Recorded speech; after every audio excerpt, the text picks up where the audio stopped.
বাঙালির সেরা উৎসব হল দুর্গাপূজা। কিন্তু জানেন দুর্গাপুজোর মাহাত্ম্য কি? কেন এই দুর্গাপুজো করা হয়? তাহলে আসুন জেনে নিই।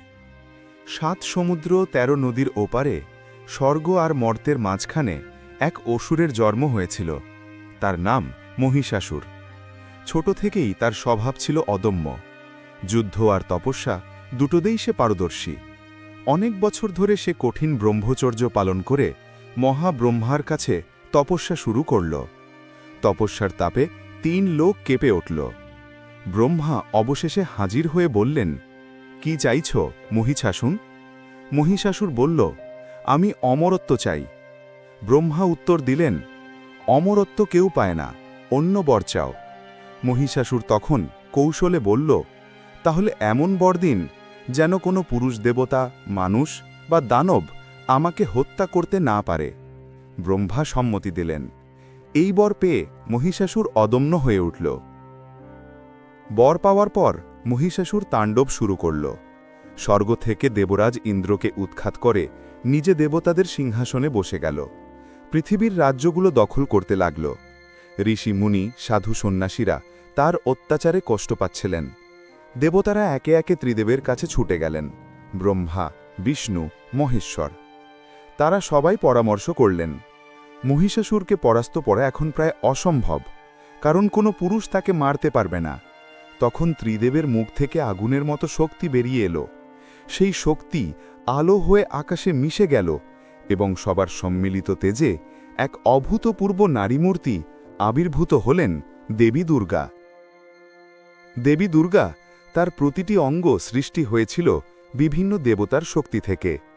শিব দিলেন ত্রিশূল, বিষ্ণু দিলেন চক্র, ইন্দ্র দিলেন বজ্র, বরুণ দিলেন শঙ্খ, কুবের দিলেন গদা, অগ্নি দিলেন শক্তিশালী অগ্নিশিখা। দেবী সিংহে চড়ে প্রস্তুত হলেন যুদ্ধের জন্য।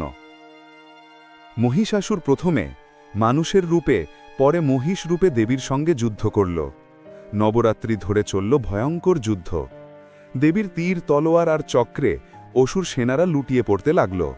দশমীর দিনে দেবী মহিষাসুরের বুকে ত্রিশূল চালিয়ে তাকে বধ করলেন। ৩ লোকের অন্ধকার কেটে গেল, আবার আলো ফিরল।